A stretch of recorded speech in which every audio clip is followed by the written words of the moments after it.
Good afternoon, friends. প্ৰথমতে আপোনালোকক career for Assam চেনেলটোলৈ স্বাগতম জনোৱা হ'ল আৰু এই চেনেলটো ছাবস্ক্ৰাইব কৰি বেল আইকনটো দবাই ৰাখিবলৈ আপোনালোকক অনুৰোধ জনোৱা হ'ল। তো ইতিমধ্যে এডিআৰই তথা আসাম পুলিচক লৈ অসমৰ CM ছাৰ অৰ্থাৎ হিমন্ত বিশ্ব ছাৰে এক্সামৰ ডেট অলৰেডি ঘোষণা কৰিছে। তো বলক আমি হিমন্ত ছাৰৰ সেই ভিডিঅ'টো প্ৰথমতে চাই লওঁ, তাৰপিছত ইয়াৰ ওপৰত ৰিলেটেড বিভিন্ন কথাবোৰ মই আপোনালোকৰ লগত ডিছকাশ্যন কৰিম। নমস্কাৰ।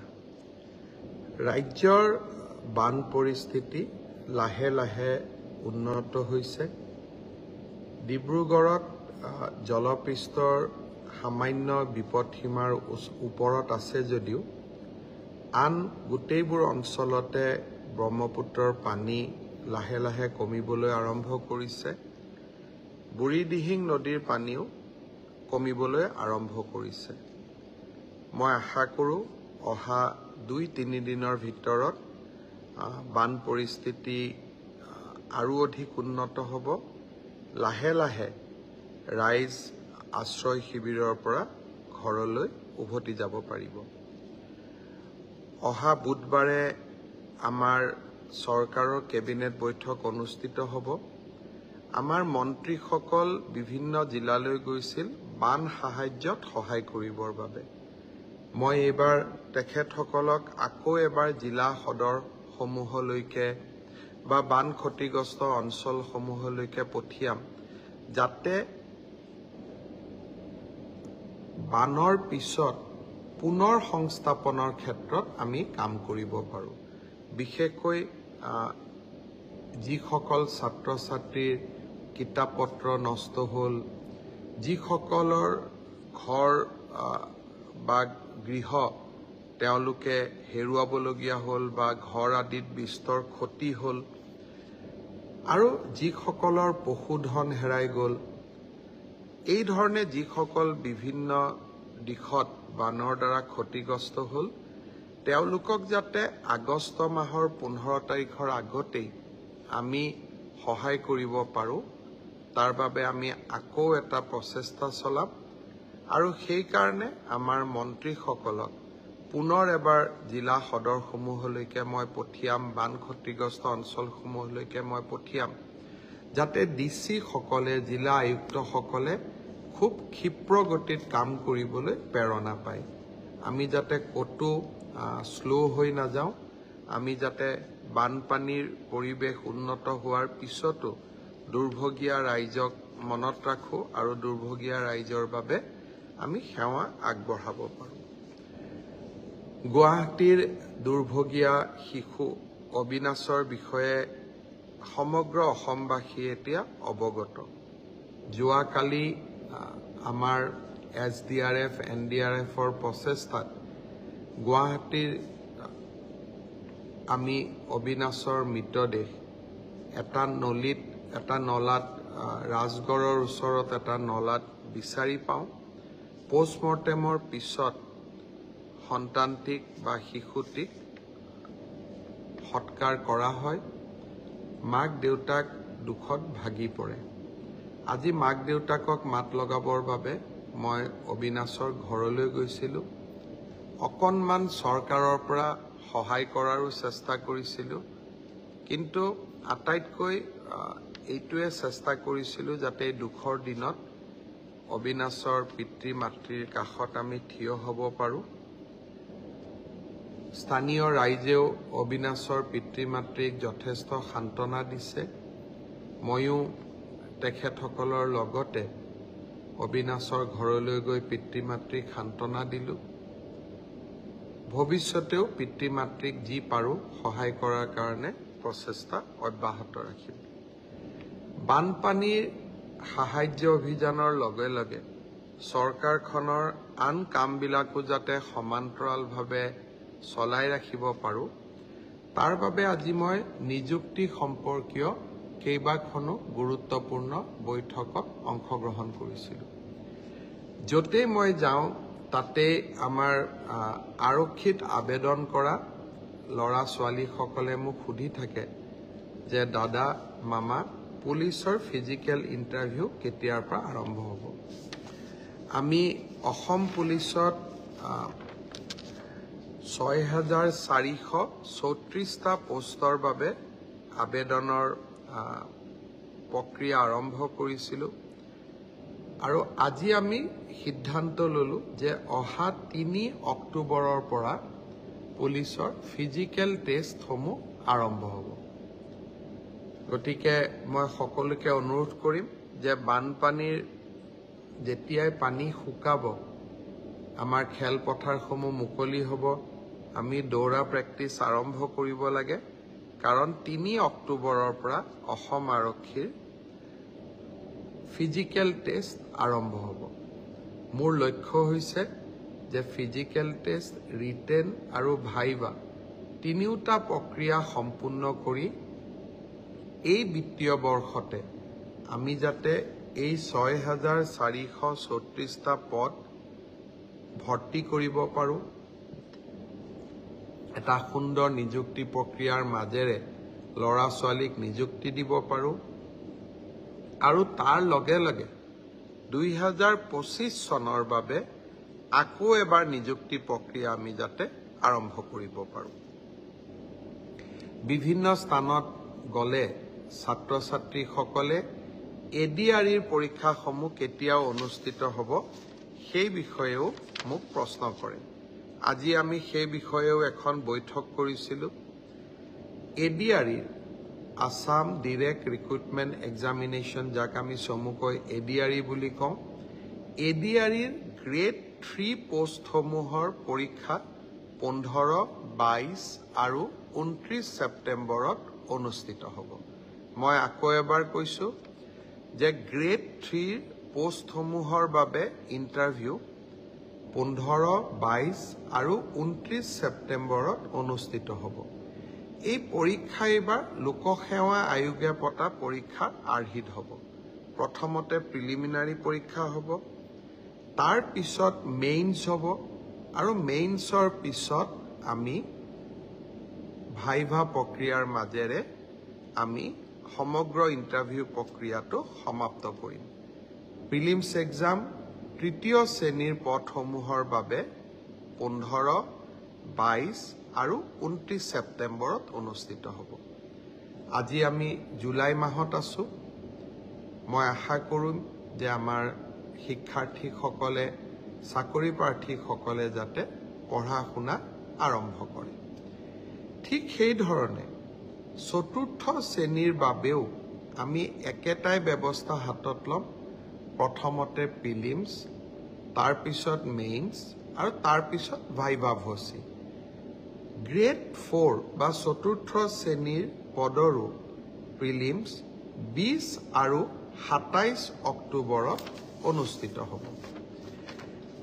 আমাৰ গ্ৰেড 3ত প্ৰায় 7,500 পোষ্ট আছে আৰু গ্ৰেড 4ত প্ৰায় 4,500 বা আৰু অলপ 100-200 বেছি, ইমানখিনি আমাৰ পোষ্ট খালী হৈ আছে।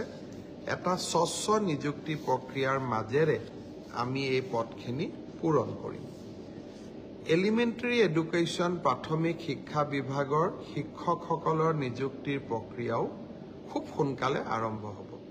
অৱশ্যে ছেকেণ্ডাৰী এডুকেশ্যনত আমাৰ অকণমান সময় লাগিব, কাৰণ প্ৰথমবাৰৰ বাবে অসমত আমি গ্ৰেজুৱেট টিচাৰ মেথছ বুলি এটা নতুন পদ সৃষ্টি কৰিব খুজিছোঁ।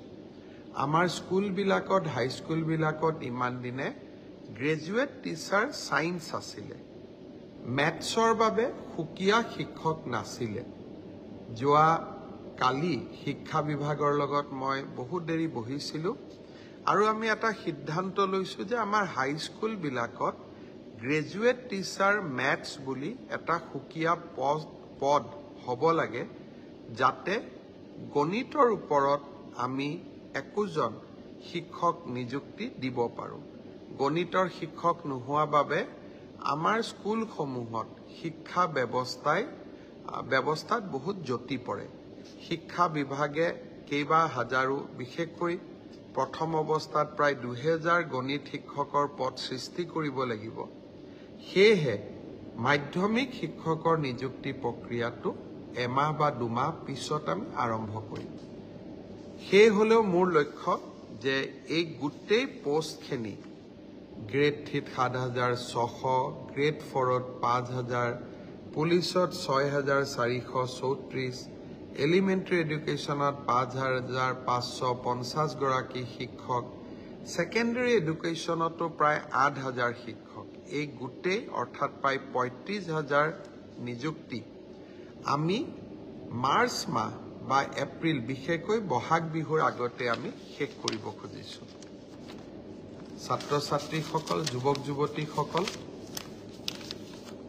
নিকা নিযুক্তি মোৰ দায়বদ্ধতা আছিল বহু সময়ত বহুতে কয় যে মেৰিটত নিযুক্তি পাইছো চৰকাৰক কিয় খাতিৰ কৰিব লাগে পংকিলতাৰ দিনত ৰাজনৈতিক দৃষ্টিৰ পৰা আঁতৰি মেধাৰ ভিত্তিত নিযুক্তি দিয়া সিদ্ধান্তই ৰাজনৈতিকভাৱে আমাক কৰবাত বহুত ক্ষতি কৰে আনকি আমাৰ দলৰ মানুহবিলাকো বা আমাৰ দলৰ কাৰ্যকৰ্তাবিলাকো কেতিয়াবা মন বেয়া কৰে যে আমি দল কৰো কিন্তু চাকৰি আমি নাপাওঁ তথাপিতো মেৰিটত নিযুক্তি দিয়া মোৰ এক দায়বদ্ধতা আছে আৰু সেই দায়বদ্ধতা পালন কৰাৰ বাবে মই আকৌ এবাৰ সাজু হৈছো বহু দিন অসমত বহু ধৰণে নিযুক্তি হৈছিল কিন্তু মেধাৰ ওপৰত নিযুক্তি এনেকৈ কেতিয়াও হোৱা নাছিল 1 লাখ নিযুক্তি সমাপ্ত কৰি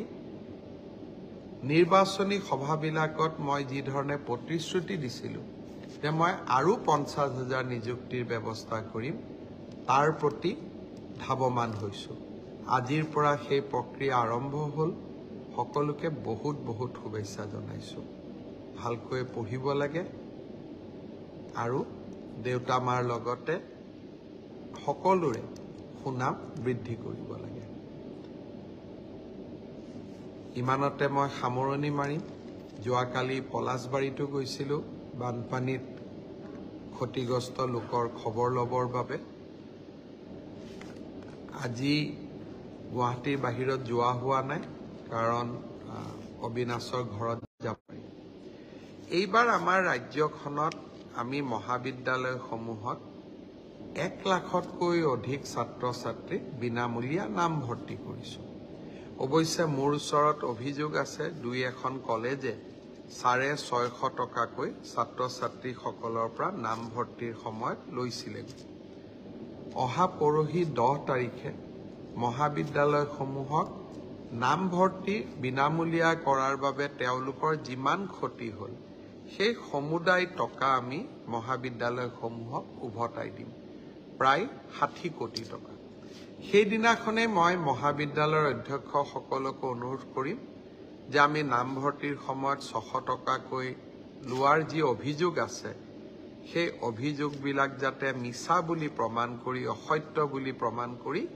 আমি ছাত্ৰ ছাত্ৰীসকলক সেই 600 টকাটো উভতাই দিওঁ বহুত ধন্যবাদ শুভৰাত্ৰি তো আমাৰ CM ছাৰে কোৱা অলৰেডি ভিডিঅ'টোত আপোনালোকে দেখাই পালে যে এবাৰ যোনটো আমাৰ আসাম পুলিচৰ পৰীক্ষা সেইটো আপোনালোকৰ 3 অক্টোবৰৰ পৰা আপোনালোকৰ ফিজিকেল টেষ্ট ষ্টাৰ্ট হ'ব অৰ্থাৎ আপোনালোকৰ ৰানিং আৰু যি ফিজিকেল টেষ্ট সেইখিনি 3 অক্টোবৰৰ পৰা হ'ব কিন্তু তাতে কোনো ধৰণৰ কেতিয়া এটা ৰিটেন টেষ্ট অনুষ্ঠিত হ'ব তাৰ বিষয়ে কোনো কোৱা নাই ঠিক তেনেদৰে ADRE গ্ৰেড 3 যি এক্সাম আছে কিছু খাল কলনি ইয়াতে কৰা হৈছে নিয়মৰ ক্ষেত্ৰত আগতে কেৱল এটা এক্সাম দি আপোনাৰ ডাইৰেক্ট কম্পিউটাৰ স্কিল টেষ্ট হৈছিল দেন আপোনালোকে সিলেকশ্যন পাইছিল সো এবাৰ অলপ চেঞ্জ কৰা হৈছে তাতে এবাৰ আপোনালোকৰ প্ৰিলিমছ হ'ব দেন মেইনছ হ'ব দেন আপোনালোকৰ ভাইবা হ'ব স্কিল টেষ্টৰ কথা বৰ্তমান দিয়া নাই হ'ব পাৰে ভাইবাও হ'ব পাৰে বা আপোনালোকৰ স্কিল টেষ্টও হ'ব পাৰে কিন্তু মামাই কোৱা মতে আপোনালোকৰ ভাইবা হোৱাৰ চান্সে বেছি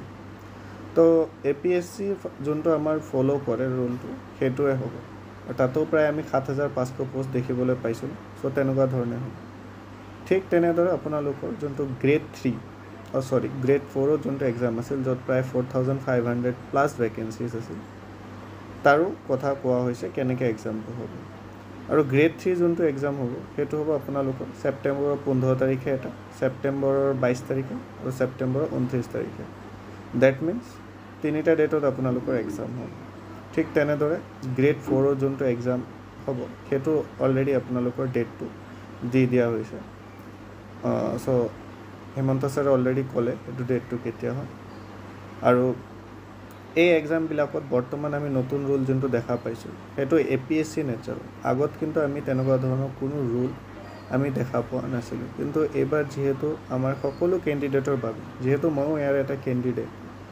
তো সকলোৰে অলপ সমস্যা হ'ব পাৰে কাৰণ আমি এনেকুৱা ধৰণৰ আশা কৰা নাছিলোঁ তথাপিও আমি আমাৰ প্ৰিপেৰেশ্যনখিনি চলাই যাব লাগিব চ' তাৰ বাবে আমি ভয় খাই একো লাভ নাই আমি আমাৰ বেষ্ট দিব লাগিব এক্সামৰ বাবে আৰু বেছি দিন যিহেতু নাই গ্ৰেড 3 এক্সামৰ কাৰণে সেইবাবে আমি এতিয়াৰ পৰা ইয়াৰ চেষ্টা চলাই যাব লাগিব আৰু বিভিন্ন ধৰণৰ কিবা ডাউট থাকিলে আপোনালোকে কমেণ্টত জনাব আৰু আমাৰ টেটক লৈও এটা মন্তব্য কৰিছে যে অতি সোনকালে আমাৰ যোনখিনি প্ৰাইমাৰী স্কুল টিচাৰ হয় ৰিক্ৰুইটমেণ্ট আছে সেইখিনিও অনুষ্ঠিত হ'ব কিন্তু ছেকেণ্ডেৰী স্কুলৰ কথা তেনেকুৱা ধৰণৰ একো কোৱা হোৱা নাই চ' সুখবৰ বুলি ক'ব পাৰি আৰু ইয়াৰ যোনটো আমাৰ এইবাৰ গ্ৰেড 3 গ্ৰেড 4 বা আছাম পুলিচৰ যোনটো ৰিকুৱাৰমেণ্ট হ'ব সেইটোৰ ফালে যদি আমি চাওঁ এইটো বিত্তীয় বৰ্ষতে আমাৰ গোটেইখিনি অৰ্থাৎ 31 মাৰ্চৰ আগতে আমাৰ গোটেইখিনি শেষ কৰিব অৰ্থাৎ এপ্ৰিলত আমাক চাগে এপইণ্টমেণ্ট লেটাৰ দিয়াৰ খুবেই এটা আশা আছে কাৰণ 2025 চনে মামাই কোৱা মতে